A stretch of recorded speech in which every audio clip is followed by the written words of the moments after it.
daytoy ti a kwarto? What are you saying? Are you Bisaya?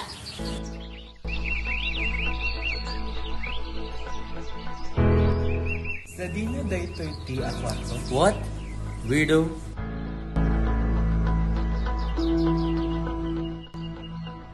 Nagitirigat ditoy?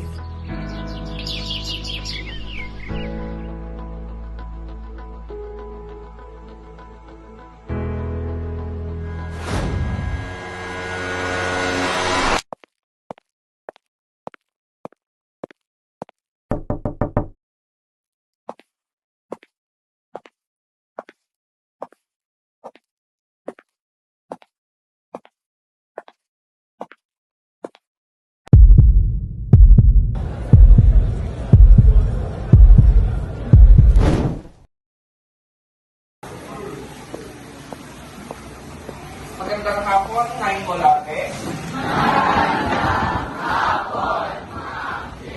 Mari na kayo po. Meron pala tayo isang bagong kamantaran ngayong araw na ito. Maaari ka bang magpakilala ng iyong sarili sa harap na?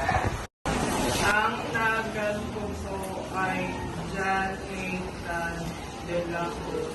14 taong gulang na po. Pwede niyo po ako tawagin Balong. Yun lamang po, maraming salamat. Balong! Ang baloy naman! Loko! Manahimik lahat. Manahimik. Kung mapapansin ninyo, ang pananalita ni De La Cruz ay kakaiba sa kinagisnan ninyo. Yung salitang naga, yun po ay Ilocano na ang ibig sabihin ay pangalan.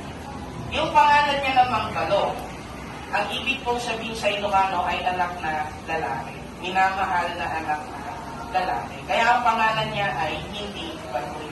Hindi, yun ay kakaiba at natapat. So, sino sa inyo ang may katulad ng kanyang dialekto? Meron ba sa klase? Wala. Okay. So, para mas maging close kayo sa kanya, malapit sa kanya, maaari niyo siyang tanungin kung ano yung nakasanayan niya, kung ano yung translation ng Tagalog ng ganitong salita doon sa salita niya. Okay. So, hindi po siya kakaiba sa inyo. Siya ay isa sa inyo. Dahil ang dialektong Ilocano ay bahagi ng wika Pilipino.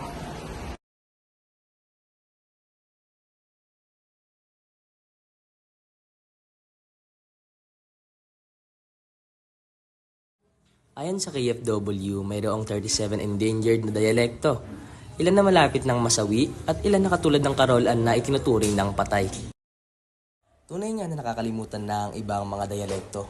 Ngunit kaya natin itong muling ibalik sa dati nitong kulay. Atin itong pahalagahan at huwag kalilimutan upang ito'y magamit ng mga susunod na henerasyon. Anuman ang kulay, wika, o tradisyon ng isang tao. Sila ay isang tao pati na nilikha ng Diyos. Ngunit sila ay espesyal. Bakit? Sapagkat hindi nila kinakalimutan ang tugon ng wika kung saan tayo mayagi at kanilang pinamahalagaan.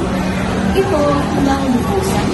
Kung ikaw ay Tagalog, Ilocano, Bicolano, Cebuano, Bisaya, o lamang sa alinmang katutubong wika, ikaw ay bigtang iyas ng ating lahi.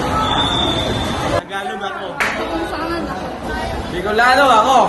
Bicolana ako. Cebuano ako. Cebuana ako. Ilocano ako. Ilocana ako. Natatangi kami!